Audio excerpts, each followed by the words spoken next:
Ayan na guys, nag-brown na siya. Ngayon, ilalagay ko na yung ating garlic. Yung ating pinakamagandang ingredient, yung garlic. Sulat-sulat siya. Tingnan natin yung... Lagay tayo ng daon ng laurel. Pepper. Ground black pepper. Para masarap din yan natin. Mamaya maglalagay din tayo ng coconut milk. Pero unahin muna natin yung mga iba sa tubig. Garlic.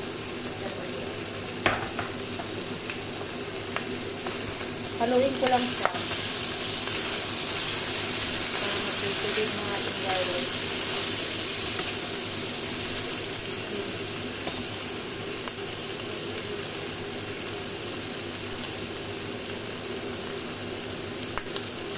Wala, bango na. Bango niya na. Oh my God. I'm so crazy.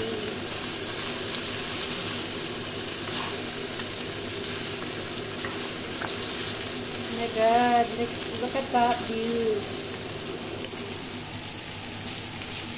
Bango na niya, guys. Ngayon, maglalagay na tayo ng ano yung lalagay ko? Soy sauce saka yung aking adobo Mamacita's mix. Lagay ko na siya. Okay. Soy sauce.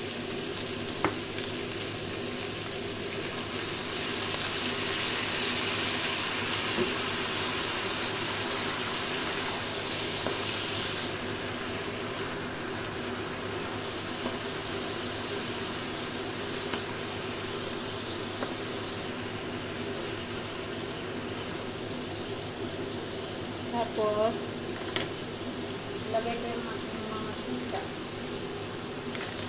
Mamaya, lagay din tayo ng, I think, lalagay ako ng sugar.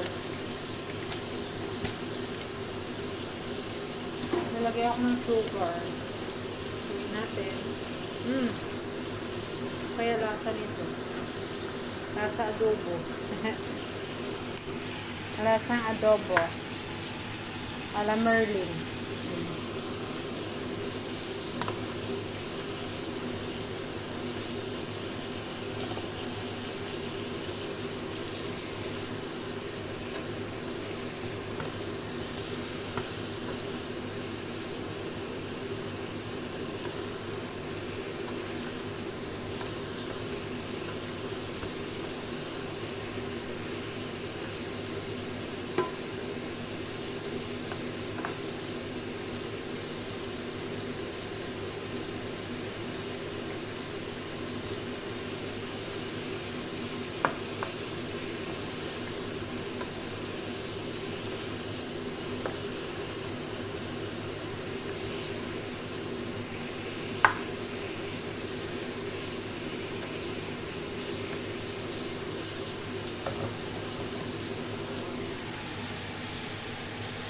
Yan, sarap na niya.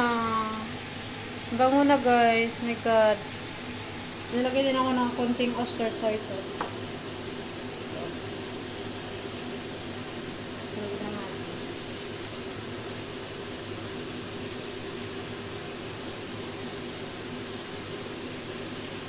Tapos maglalagay tayo ng sabaw. Maglalagay tayo ng sabaw kasi masarap pag may sabaw guys. Lagay tayo ng sauce. May pagkasabok na sabaw-sabaw po. Ang aking gagawin. Nakambang niya. Isang bango na niya. Mix lang natin.